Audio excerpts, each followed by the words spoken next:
राज साहब ठाकरे का उद्धव साहब के साथ मिलकर ये लोग ने ये डिसाइड किया कि हम हिंदी भाषियों को नहीं मारेंगे, और अगर मारेंगे तो उसका वीडियो नहीं बनाएंगे।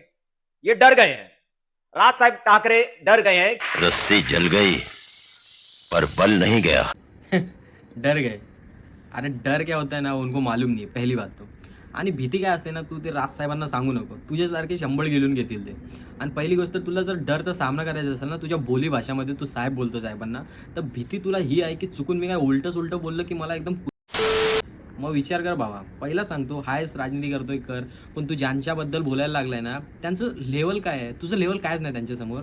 मला एवढंच सांगायचं आहे, तुम्ही करा ना तुम्हाला जे करायचं. आणि जर तुम्ही असे शिवसेना भाऊंच्या इकडचे व्हिडिओ टाकतायत, मग शिवतीर्थांच्या इकडचे व्हिडिओ टाकतायत, साहेबांच्या घरच्या बाहेरचे लपून छपून व्हिडिओ करतात, लपून छपून हल्ला करणारे कोण असतात हे सर्व महाराष्ट्राला माहिती आहे. खरोखर असेल ना तर डायरेक्ट काय करा माहिती आहे का, जेवढी ताकद असेल तेवढे जण तुम्ही घुसा, मनसेच्या ऑफिसमध्ये जावा किंवा शिवसेना भवनमध्ये जावा किंवा राजसाहेबांच्या घरी जावा. आम्ही बोलतो ना, राजसाहेब पोलिसांना कायच नाही बोलतील, तुम्ही पण पोलिसांना बोलू नका पाहिजे. तर तुम्हाला एवढंच भिडायचं शौक असेल तर मग तुमची जी आहे ना पूर्णच जिरवली जाईल चांगल्यापणे. साहेब गव्हर्नमेंटला मध्ये आणणारच नाही. बाकी जिरवण्यासाठी महाराष्ट्र नवनिर्माण सेना खंबीर आहे बाबा आजपर्यंत तरी. जय महाराष्ट्र.